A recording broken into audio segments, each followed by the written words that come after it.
a special program in living color on NBC. Ladies and gentlemen, the Dean Martin Celebrity Roast, honoring the man of the hour, Mr. Bob Hope, with tonight's guests, Flip Wilson, Jimmy Stewart, Howard Cosell, Jack Benny, General Omar Bradley, Phyllis Diller, Milton Berle, Neil Armstrong, Rich Little, Ginger Rogers, Reverend Billy Graham, Johnny Bench, Foster Brooks, Governor Ronald Reagan, Nipsey Russell, Don Rickles, Sugar Ray Robinson, Mark Spitz, Zsa Zsa Gabor, John Wayne on location, Secretary of State Henry Kissinger, and your roast master, Dean Martin. And tonight's very special man of the hour, Bob Hope.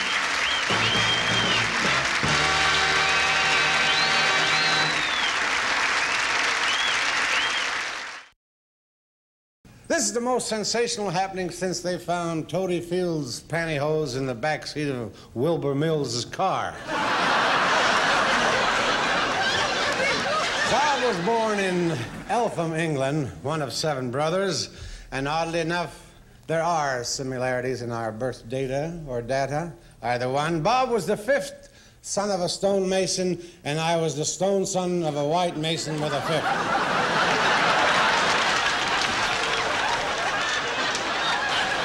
Very little excitement in the town of Eltham, England, except on Saturday nights. That's when the townspeople sat around and waited for their polygrip to harden. As a young boy in England, Bob never had much to say. He couldn't afford writers then. In the late 30s, Bob was in vaudeville and then starred on his own radio show. When World War II broke out, Bob Hope volunteered to go overseas to entertain our GIs. Bob holds the singular distinction of being the only civilian who was ever slapped by General Patton. All during the war, Bob was always where the action was, the wax barracks. During the Italian campaign, when the bombs fell on Salerno, Bob did a heroic thing. He threw himself on Sophia Loren. 9 times he threw himself on Sophia Loren. And at Bob's last Christmas show in Vietnam, it was Ho Chi Minh himself who said to Bob, "Sang Tzu Tang Namanuhu," which means, "No more bring Jim neighbors."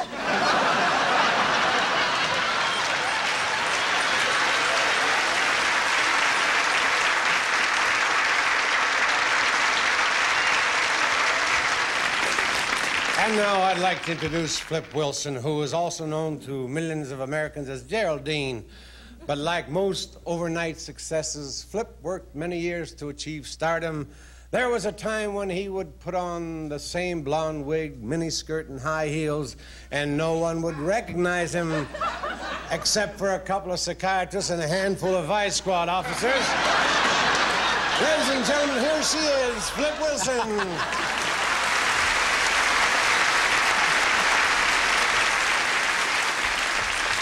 At first, I'd planned to talk about Bob Hope's contribution to the advancement of black people. So I did a little research.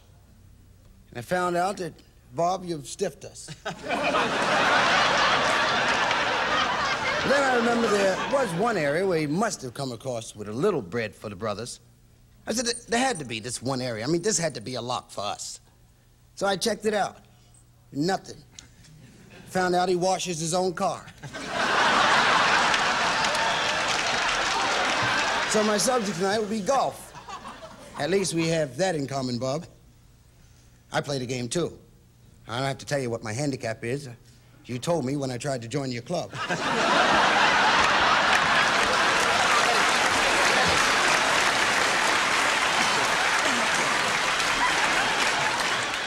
Bob, I must say that I've always envied your having your own golf tournament. The Bob Hope Desert Classic.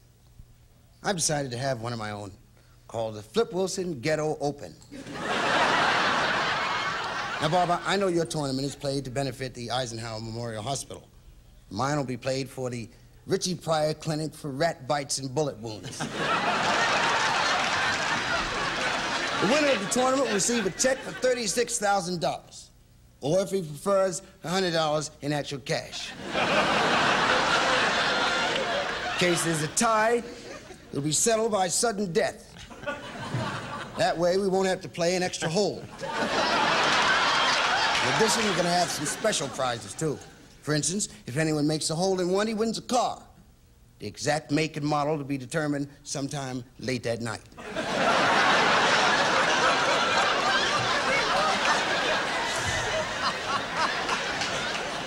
And just like you have celebrities at your tournament, we're going to have our own group.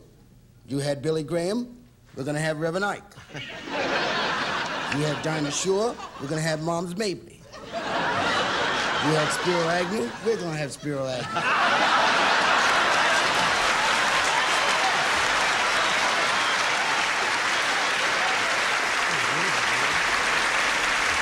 Ladies and gentlemen, the Governor of California, the Honorable Ronald Reagan.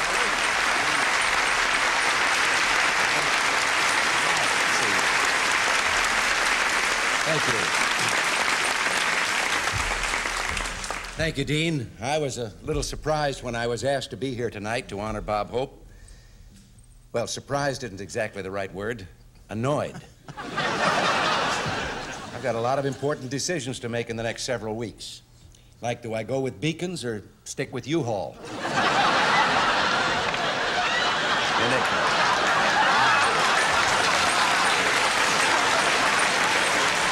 Now, in accepting this invitation, I don't want the taxpayers to think that I'd make a special trip down here just to be on this program. Now, that would be frivolous. I just happen to be in town anyway for something really important. A guest shot on Hollywood Squares.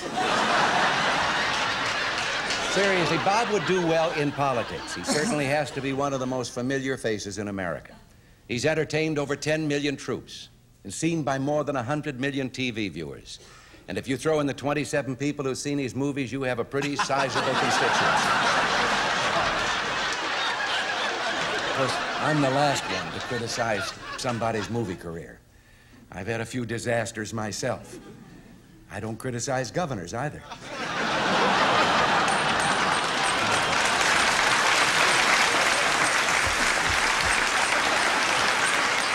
Bob Hope is a man of remarkable accomplishments. He's been America's most favored comedian at a time when America was in her most bewildered state of mind.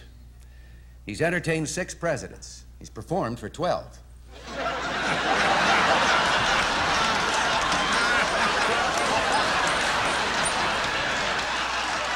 Seriously, Bob, I know that over the years you've received many tributes and awards, and it gives me great pleasure to tell you that in honor of this occasion, the state legislature has unanimously passed a bill naming you California's foremost citizen. I vetoed it.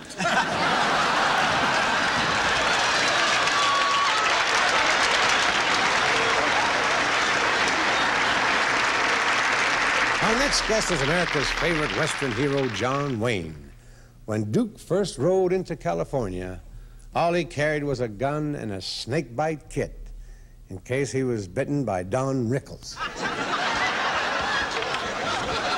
And now Duke's up in Oregon filming his new movie. See if you can spot the clever way he sneaked in a plug for his picture. Ladies and gentlemen, here's my old buddy, John Wayne.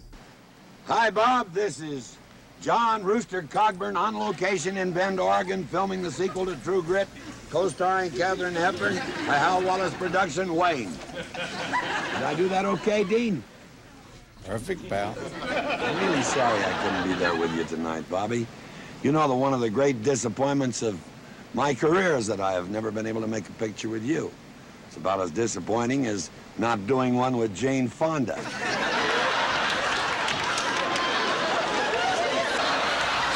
I gotta go now, Bob. My big scene is coming up. We have got a little problem. Hepburn thinks it's her big scene. See you, friend. Have a good roast. Bob Hope has one of the most hectic schedules in the world. A typical week may find him in a dozen cities, 10 different countries. The responsibility of flying him to all of his commitments, such as the roast tonight, rests on the shoulders of one person. Ladies and gentlemen, please welcome the man who has been Bob Hope's personal pilot for the last 32 years, Captain Foster Brooks.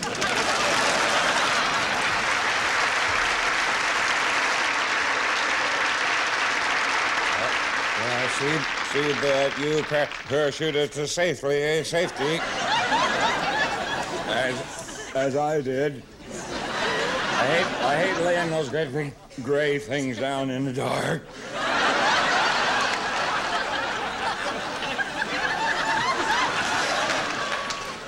As the steward for Alitalia just told you, and boob hops hop boo boo.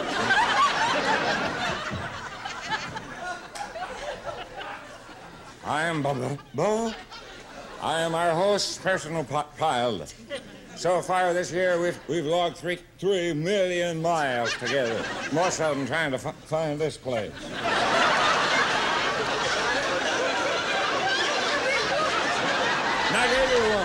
Not everyone is qualified to perform a task as demanding as the one I have chosen to make my life work. It requires a man with razor-sharp reflexes, a man with complete control of his senses, a man who's able to execute split-second decisions, knowing that the slightest error in judgment could mean the demise of one of the most revered and best-loved citizens on Earth. I think I'm going to throw up.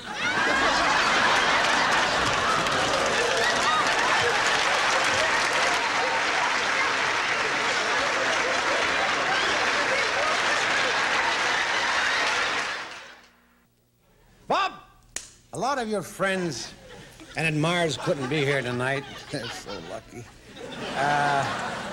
So they sent you some wires. I'm going to read. This first one says, "Dear Mr. Hope, you probably won't remember me, but you said many, many years ago that when you made it big in show business, you'd come back and get me. I'm still here in Cleveland, your wife, Dolores." I think you'll be very grateful for this last one. It says, "Dear Bob, I've been trying to get your attention for some time, but you've been too preoccupied. I feel this is important enough to send a telegram. Your fly is open, signed Jimmy Stewart."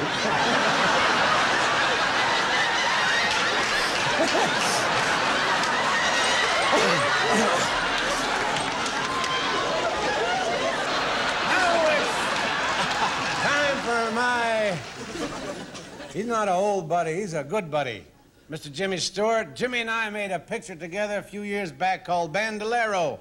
In the picture, Jimmy could draw his gun in less than half a second. But by the time he said, I got you covered, everybody in the picture was dead. Ladies and gentlemen, my pal, Mr. Jimmy Stewart.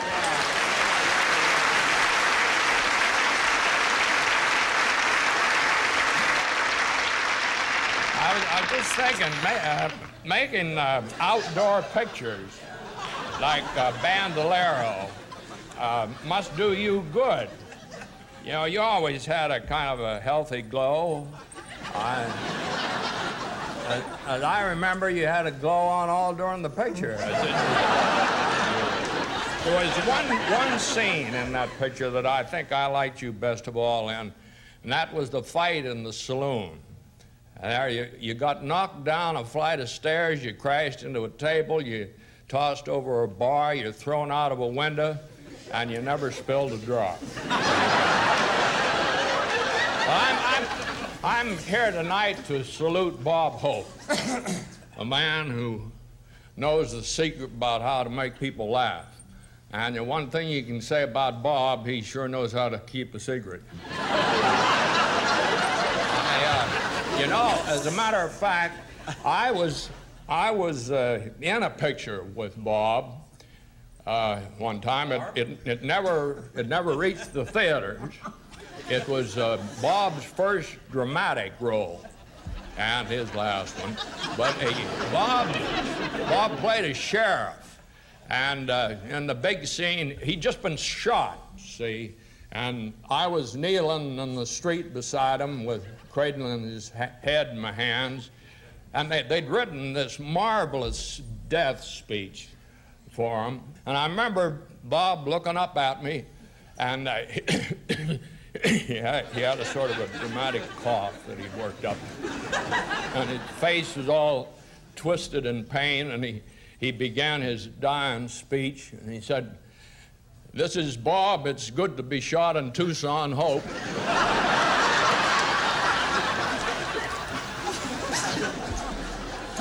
I want you to get those two guys that shot me. One of them was tall and skinny.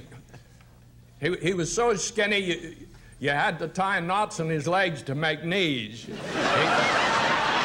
other guy's real ugly. In fact, vultures used to fly past him with one wing over their eye.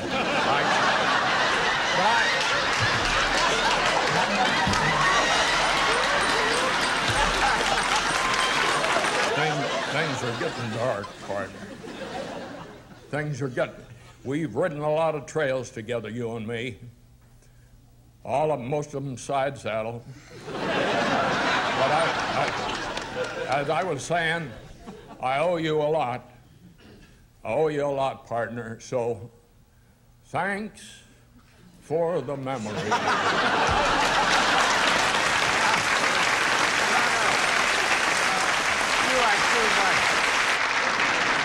Right now, I'd like to introduce Mr. Milton Berle. And now, if we give him a nice round of applause, maybe we can get him to remain in his seat. By the way, Milton's new autobiography is out, and it should be a bestseller. It has sex, violence, depravity, and obscenity, all handled with exquisite taste and dignity. Ladies and gentlemen, Mr. Milton Berle.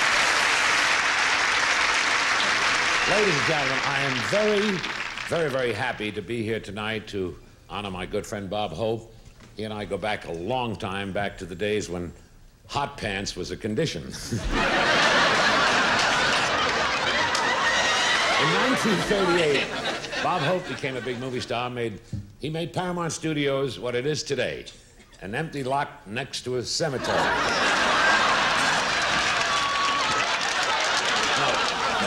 I'm sorry, that's when Bob Hope in those days thought he was a lover. Didn't you, Bob, huh? Poor Bob. Today we're going through a sexual revolution just when Hope ran out of ammunition. This man that I'm talking about, this Burt Reynolds of the menopause set, where does he get his energy to keep working the way he does? It's very simple. He loves to keep busy, he loves to make people laugh, and besides, Dolores wants him to get the hell out of the house.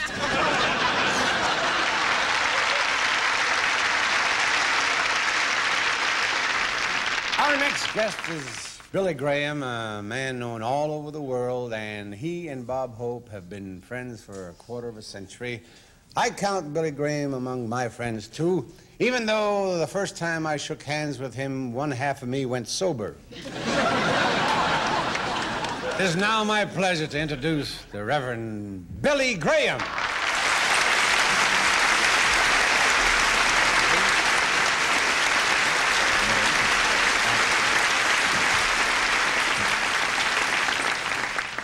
Thanks, Dean. I saw the drink here, and I thought you were going to leave it here for me. But as I look over your congregation and some of your guests here tonight, I see that I have a great deal of work still to do. And one of the reasons that I think that Bob Hope has lasted is because of his genuineness. He's absolutely genuine, 100%. There's no pretense about Bob Hope, except when it comes to counting his golf score. We've been friends for a good many years, but there's nothing probably that we wouldn't do for each other or to each other. For instance, I recall down in Dallas some time ago, we were golf partners in a golf tournament with Byron Nelson. And Bob asked me to sign his scorecard. And I had to refuse on the grounds of the 9th commandment. Thou shalt not bear false witness. So you know what Bob did? Bob signed my name to the scorecard on the grounds that there's no commandment that says, thou shalt not commit forgery. God bless you. Thank you, Joe. Ladies and gentlemen, the multi-pounded Rich Little.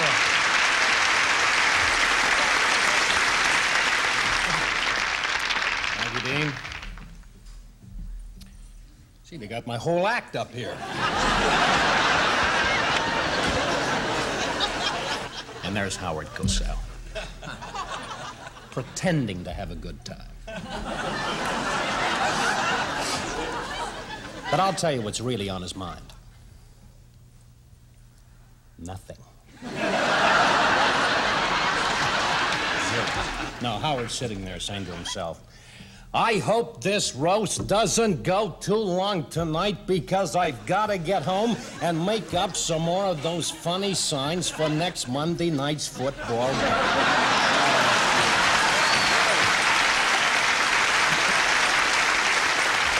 Jimmy Stewart, you know what he's thinking? Now remember, it's Bob Hope, Bob Hope, Bob. Now, when you get up there, remember it's Bob Hope.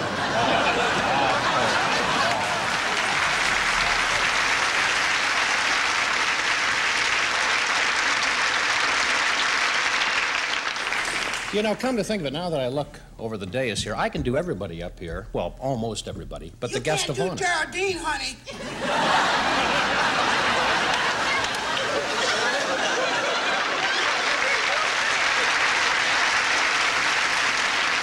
Yes, I can.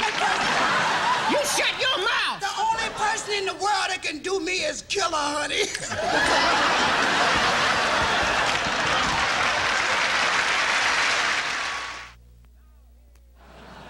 Now, here's the outspoken master of the English language, Mr. Howard Cosell. You all know Howard. He's delivered so many big words, he has stretch marks on his mouth. Ladies and gentlemen, the great mouthpiece, Mr. Howard Cosell.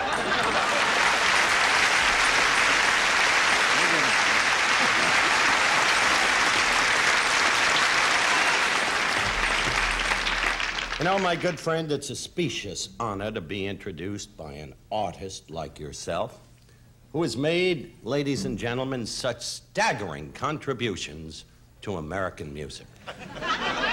Who will ever forget the memorable content of those lyrical and poetic phrases? When the moon hits your eye like a big pizza pie, that's amore.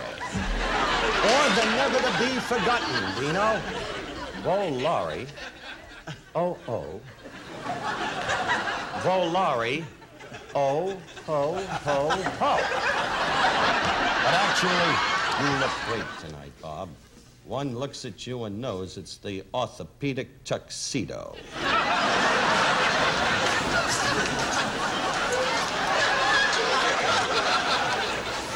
I wager the thing Bob Hope is best noted for, Dino, unlike yourself, is entertaining the serviceman. He's discontinued the trips. He still can't get out of the habit. This Christmas, ladies and gentlemen, Robert Hope is going to Mattel Toys to entertain the G.I. Joe doll. We'll all be there.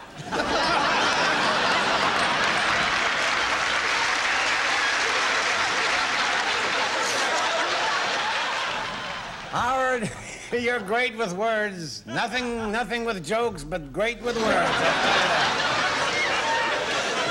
Ladies and gentlemen, the Sunshine Boy, Mr. Jack Benny.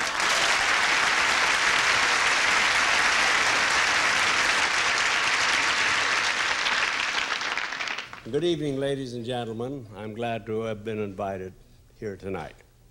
And I'm sure you'll hear some wonderful things said about Bob, but not from me.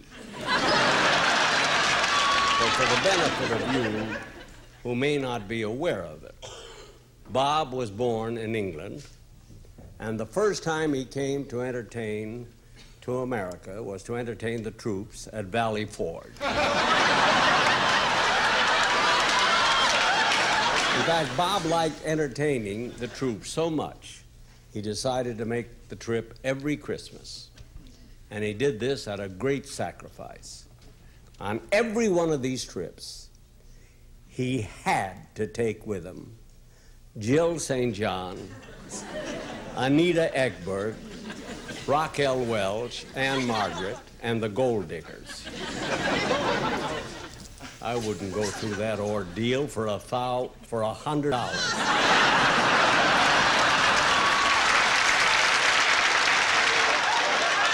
Now, almost every TV comedian, of course, uses cue cards. But Bob's the only one I know who uses them at house parties.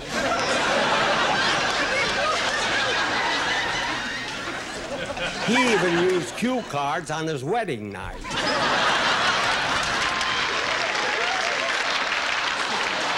Can you imagine a man not knowing what to say on his wedding night? He was so nervous, he finally threw up his hands and shouted, "Not now, sweetheart, I have a headache." And his wife, Dolores, said, "Bob, you're reading my card."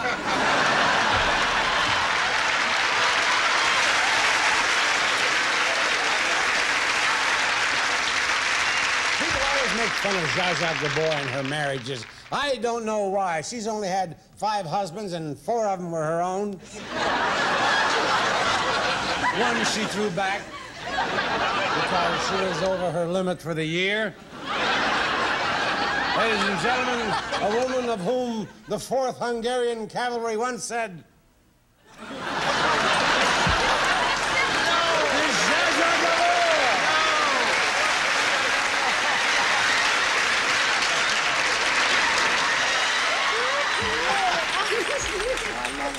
Well, Bob has his way of entertaining the troops, and I have mine. Darling, you have said such terrible things about me. Am I glad I never married you? Dear, sweet Bob, you always have a soft spot in my heart. That's why I never married you. Even though Mama says, how can a man with $300 million not be sexy?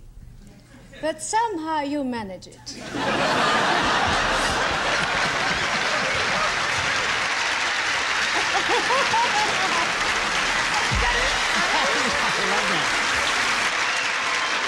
Thank you, Zsa Zsa. Your monologue lasted much longer than one of your marriages.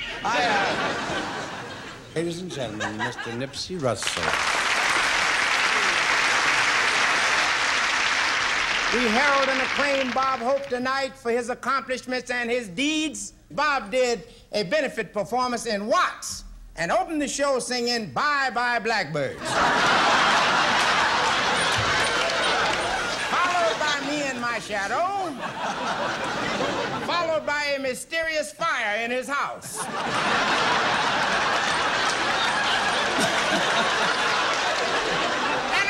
To take exception to some of the things that have been said here tonight because Bob is the soul of propriety. When he was doing his show in New York City, he got back to his hotel room, found 2 gorgeous females languishing in his boudoir, undulating seductively to lustful music. Bob said, "Just a minute." He said, "I'm a married man. You're beautiful, but it is not proper for you 2 young girls to be here in my room. One of you will have to go."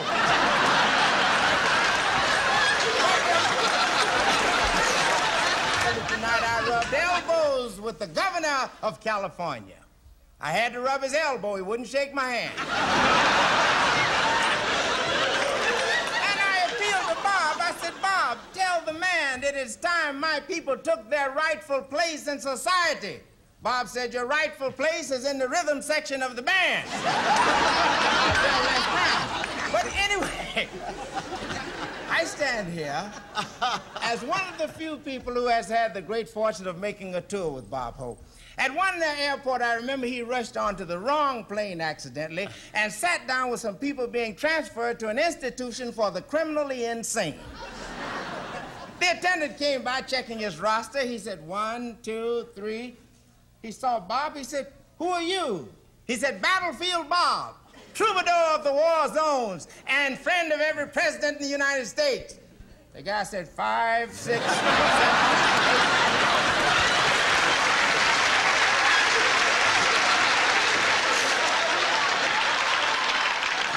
Let me say that Yeah. Nipsey is funny, I admit that, but let me tell you, uptown we got niggas like better than him who ain't working.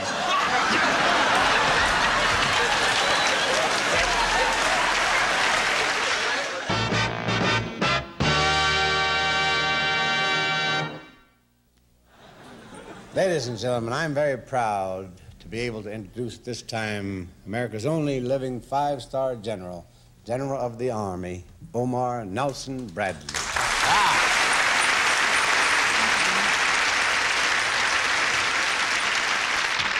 It was during World War II that I first met old Ski Nose here.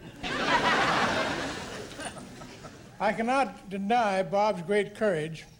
Time after time, while flying to do a show, his plane was shot at, occasionally by the enemy.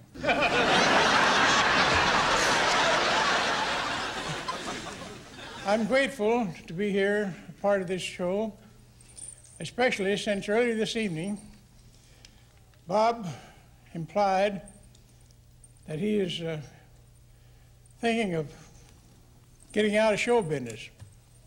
Maybe this isn't so startling and bad after all.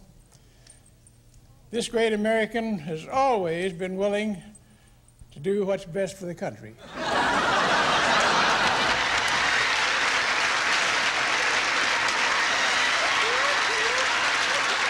Ladies and gentlemen, the $6 million man, Phyllis Diller.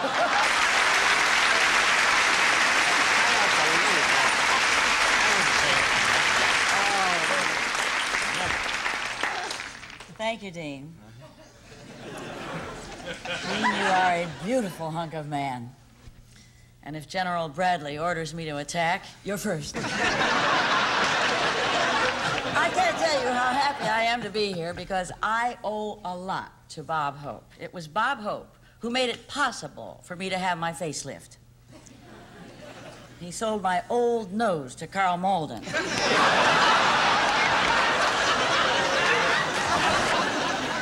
But when I first came to Hollywood, it was Bob who discovered me. I was working at a kennel. Testing flea collars.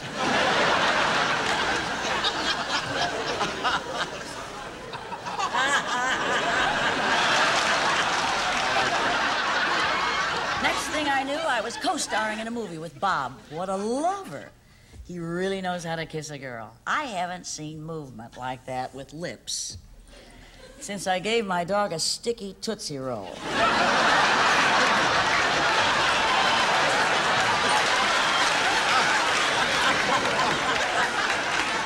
Now, I'm not saying the picture was bad, but the premiere was held at a Photomat.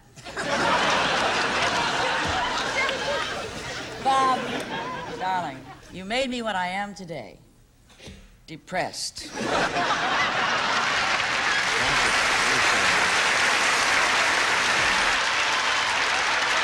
me ask Bob if there was anyone special he'd like to appear on tonight's roast. He said he'd always wanted to meet Howard Hughes. I said, gee, Bob, you might as well ask for the man in the moon. So he did, and we got him. Mr. Neil Armstrong.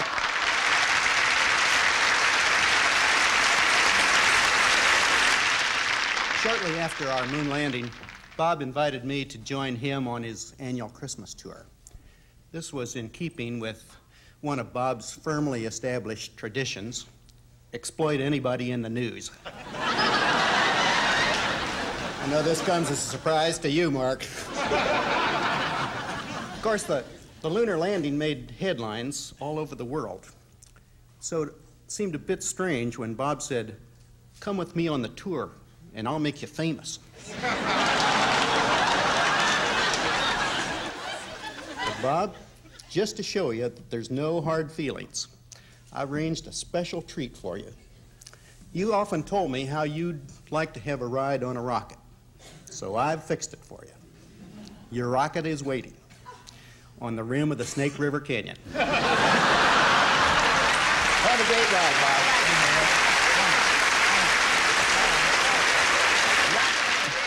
There have been so many attacks on Bob Hope tonight, we figured we should call in a mediator. Ladies and gentlemen, it's my honor to present from Washington, D.C., our Secretary of State, Dr. Henry Kissinger. Thank you, Dean. It is a great pleasure for me to pay tribute to my friend and fellow globetrotter, Bob Hope, who symbolizes so well the sense of humor of our country. There was some doubt as to whether I could make an appearance on this show because of my tight schedule. But when I hesitated, Bob said that if I didn't appear, he would stop paying his taxes. And you know what that would mean for government solvency. We don't do anything in Washington these days without asking the permission of Congress. So I asked Congress whether I could appear, and I have a message to you from the entire Congress. They have proclaimed you the funniest man in the world. The vote was 268 to 267. I think we can all agree that Bob's humor, his joy and laughter and humanity represent something universal in the human spirit. I'm therefore delighted to be a part of this evening's tribute to my friend, Bob Hope. Thank you.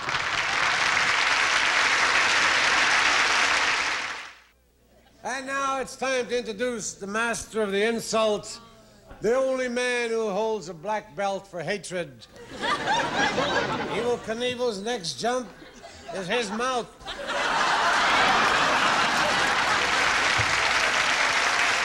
Ladies and gentlemen, I hope you've had your rabies shots, because here he comes, Mr. Don Rickles.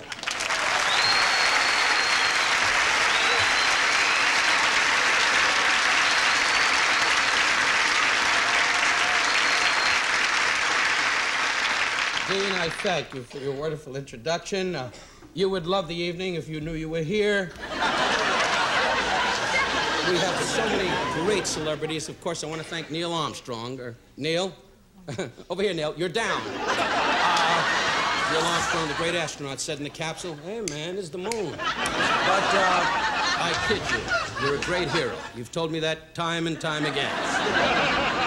I want to thank Sugar Ray Robinson, who said to Rocky Graziano in the 5th round, "Hey, baby, you're hurting me."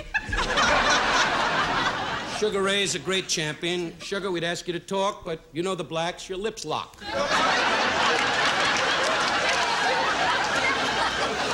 There's no booing, there's no booing.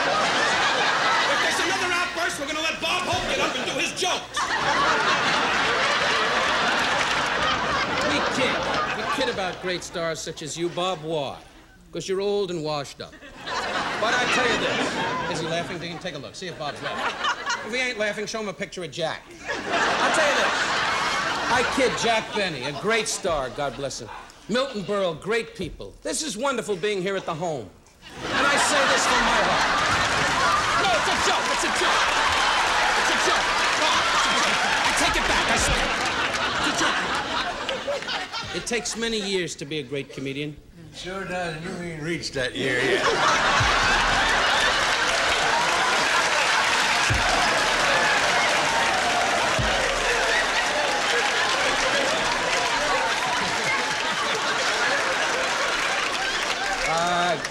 Thank you, Jerry. Dean's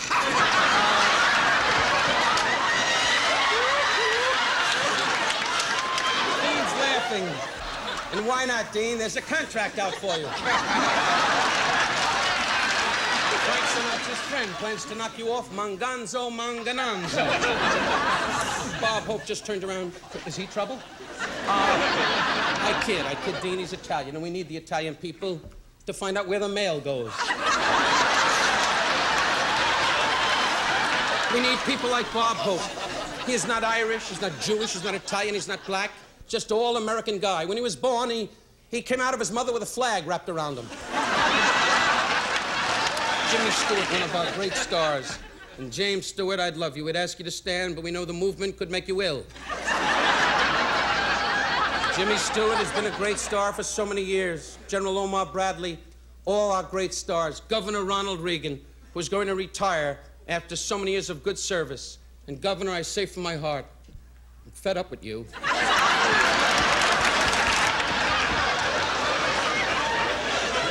And so to all of you. And Billy Graham, bless you, Billy. I mean that from my heart. You've helped me to walk again. And I know this from my heart. I've always walked, but Billy helped me to walk faster. And as Billy Graham and Marjo always said, if Bob Hope knew that there is one light in life, let the life know. Hallelujah, brother, let him know it.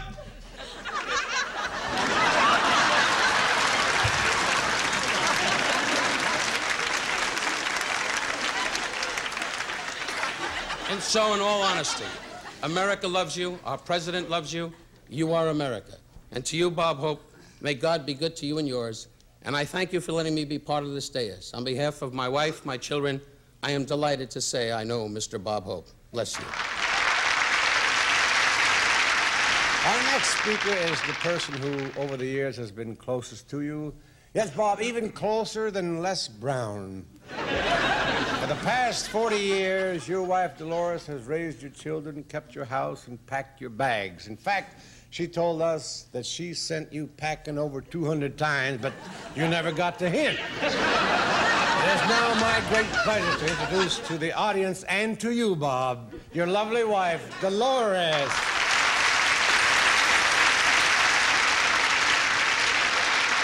It was really, however, very difficult to sit back and sit quietly while all these things were being said about Bob, these insults and ridicules. Many times I felt like jumping to my feet and shouting, "Hear, hear."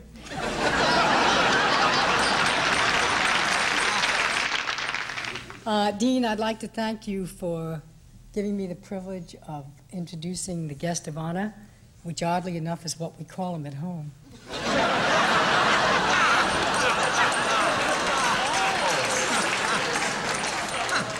And so, ladies and gentlemen, here's that moment we've all been dreading. The man of the hour, my husband, Bob Hope.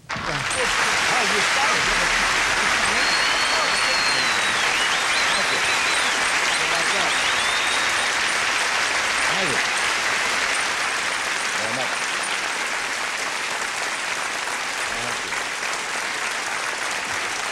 Thank you.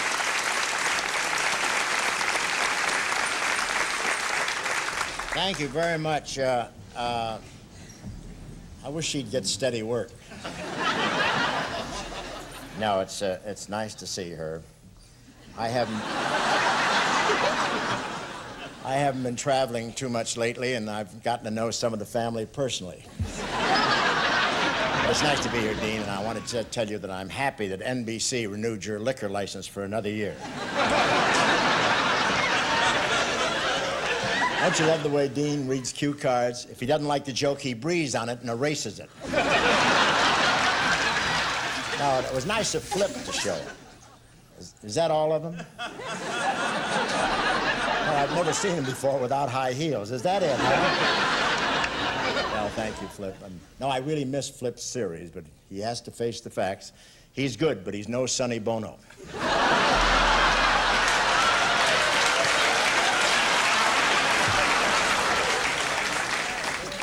And I do want to thank Governor Reagan for his kind words. Incidentally, the governor has no presidential aspirations. In fact, he just made a tour of 43 states just to tell him he's not running for anything. And Milton Berle's here. Milton's the first comic to ever be impeached. And Johnny Bench, the greatest catcher of all time. You ever see him behind the plate? He wears more padding than Phyllis Diller. I like John, I really do. He doesn't care about baseball. He just stands in the hall out here watching the chicks and smiling. Of course, you'd smile, too, if you spent all your afternoons on grass. And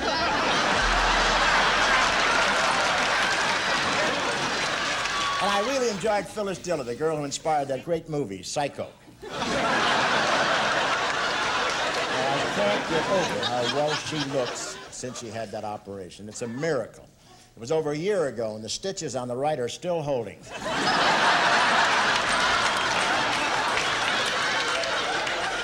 And wasn't John Wayne wonderful? In his next sequel to True Grit, John is really giving us a thrill. He's wearing the patch over his mouth. And Sugar Ray is one of my great, great favorites. Everyone knows about the great job you're doing, Sugar, with your youth foundation, football, baseball, boxing, basketball. You taught those kids how to bet on all of them. And Ginger Rogers, the last time I worked with Ginger was on a Christmas trip to Alaska. She not only stole the show, but she replaced 2 electric blankets. And thank you, Billy Graham. Star of radio, television, and heaven. And I didn't expect to see General Jimmy Stewart here. As usual, Jimmy's a man of few words and even fewer laughs. Now, Jimmy had me over to his house last week, and what a thrilling evening. He showed slides of his last trip to Fresno.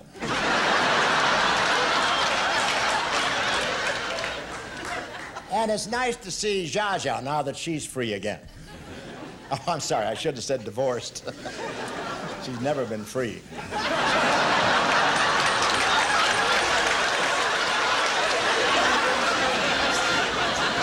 feel honored tonight, ladies and gentlemen, by General Bradley's presence here this evening. You talk about great generals. On June the 11th, 1944, he was parachuted behind enemy lines and under cover of night snuck into the heart of Berlin and single-handedly captured Marlene Dietrich's garter belt. And Nipsey, you were really up there tonight. You keep it up and you'll be pumping gas for Chico and the Man.